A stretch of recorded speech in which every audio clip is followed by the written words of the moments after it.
معزز سامعین و حاضرین کرام، محفل کی ابتدا میں تلاوت کلام پاک تو ضرور ہوئی ہوگی اور اس کے بعد ثنا خوانی بھی ہوئی، اور اب میرا جی چاہتا ہے کہ آپ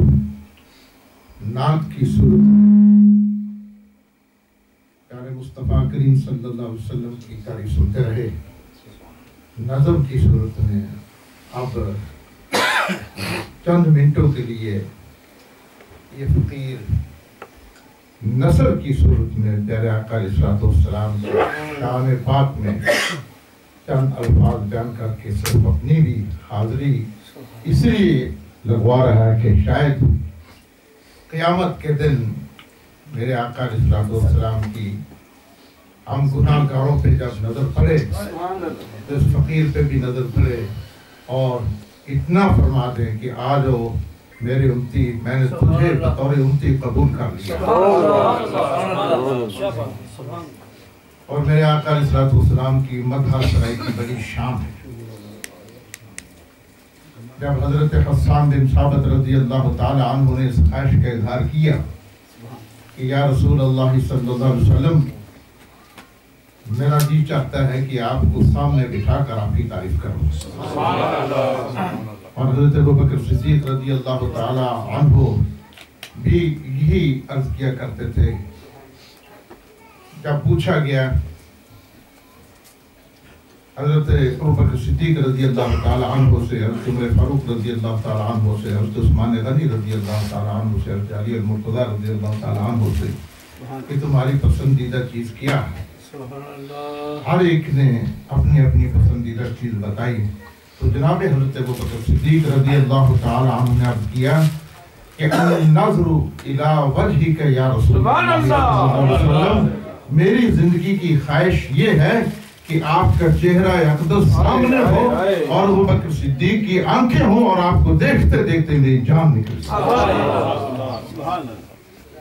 یہ تھا عشق۔ اور پیارے آقا علیہ السلام کے بڑے بڑے عاشق جو ہیں دنیا کے اندر پیدا ہوئے۔ حضرت شیخ سعدی رحمت اللہ تعالی علیہ، ان کو کسی نے خواب کے اندر دیکھا کہ وہ حضور علیہ السلام تشریف فرما ہے اور صحابہ کرام کی محفل ہے، اور صحابہ اکرام کی محفل کے دوران حضور علیہ السلام اس طرح چمک رہے ہیں جس طرح 14ویں کا چاند چمک رہا ہوتا ہے، اور صحابہ اس طرح چمک رہے ہیں جس طرح آسمان کے ستارے چمک رہے ہوتے ہیں۔ تو یہ صحابہ اکرام کی اور حضور علیہ السلام کی محفل ہے، اور اولیاء کرام بھی اس کے اندر موجود ہیں۔ تو کسی نے دیکھا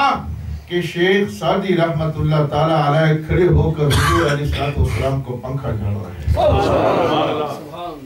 جھاڑ رہے ہیں۔ تو کسی نے پوچھا کہ سعدی اتنا بڑا مقام کیسے؟ بڑے بڑے صحابہ اکرام بھی موجود ہیں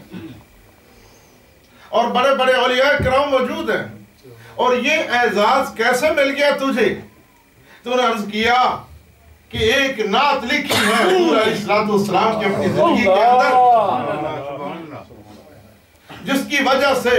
اس خدمت کا موقع ملا۔ انہوں نے کہا کہ بتا تو صحیح کون سی نعت ہے جس کے سرے میں تجھے یہ مقام ملا ہے کہ نبیوں کے شہنشاہ کو تو پنکھا جھاڑ رہا ہے؟ اس نے کہا کہ ہاں، نعت میں نے لکھی تھی، نعت یہ ہے کہ بلغ العلا بکمالہ کشف الدجا بجمالہ حسنت جمیل وصالہ صلو علیہ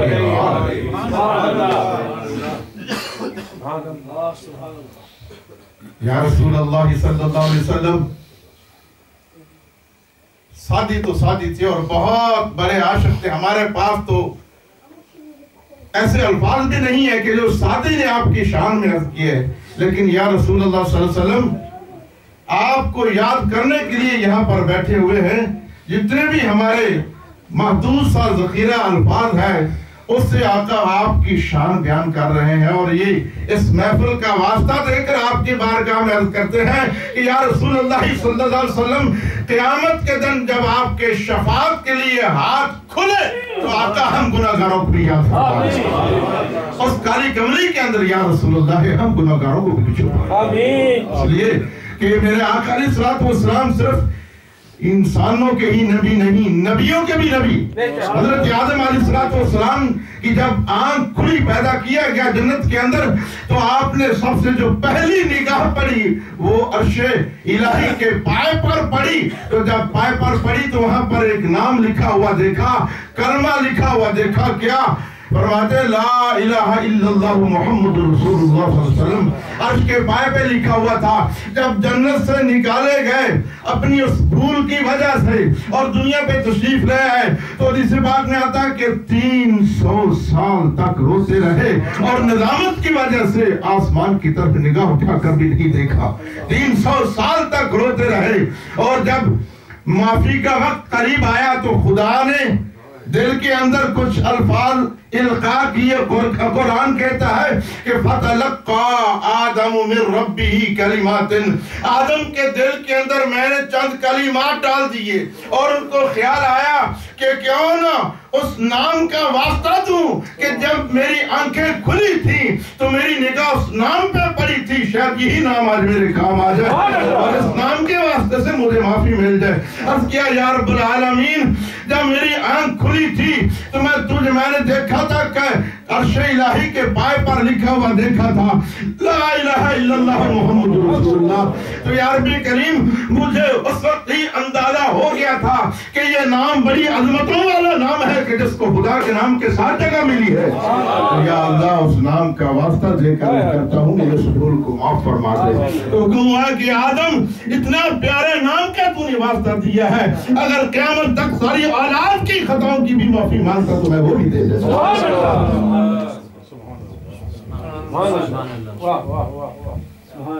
کیا انسان اور کیا جانور، کیا شجر و حجر، پہاڑ، کیا درخت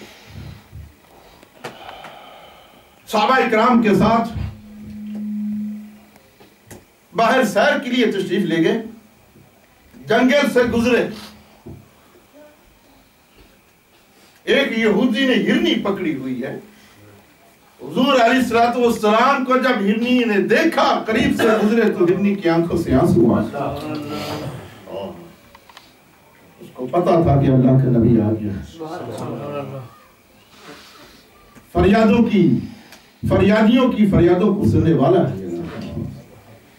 اس نے رو کر اپنی زبان میں کچھ حضور علیہ السلام کی بارگاہ میں عرض کیا۔ ساتھ والے تو زبان نہ سمجھے،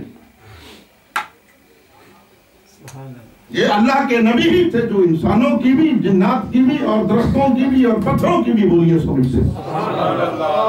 اس ہرنی نے کچھ عرض کیا اپنی زبان میں، تو حضور علیہ السلام نے اس یہودی سے فرمایا، یہودی نے پکڑا ہوا تھا ہرنی کو، اس کو چھوڑ دے، ابھی تھوڑی دیر میں یہ واپس آ جائے گی، اپنے گھر جانا چاہتی ہے۔ یہودی کہنے لگا کہ کس طرح ہو سکتا ہے، میں نے جناب یہ شکار پکڑا ہوا۔ تو میرے آقا علیہ السلام نے ارشاد فرمایا کہ مجھے یہ کہہ رہی ہے کہ میرا بچہ بھوکا ہے اور میں اسے دودھ پلا کر واپس آ جاتی ہوں۔ تو یہودی کہنے لگا کہ یہ کس طرح ہو سکتا ہے کہ پکڑا ہوا شکار اور وہ بھی جانور ہاتھ سے نکل کر پھر دوبارہ واپس آ جائے؟ تو آپ نے فرمایا کہ میرے کہنے پر چھوڑ دے، یہ میرے ساتھ وعدہ کر کے گئی ہے، تو جس نے میرے ساتھ وعدہ کیا ہے وہ جھوٹ نہیں بولتی،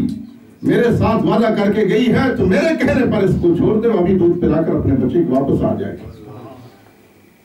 اس نے چھوڑ دیا۔ حضور علیہ السلام اور یہودی وہ گفتگو آپس میں کرنے لگے، وہ گفتگو ہو رہی تھی تو تھوڑی دیر گزری تو وہ دور سے دیکھا کہ کہ ہرنی خود بھی آ رہی ہے اور اپنے بچے کو لے کر بھی آ رہی ہے، اور اس نے آتے ہی حضور علیہ السلام کے قدموں پر اپنے سر کو رکھ دیا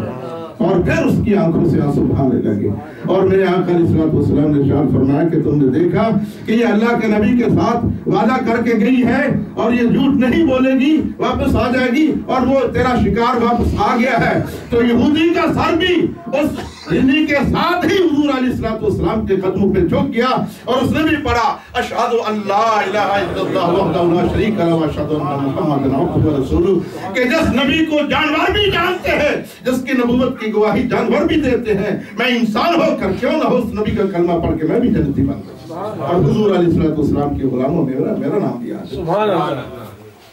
نعرہ تکبیر، نعرہ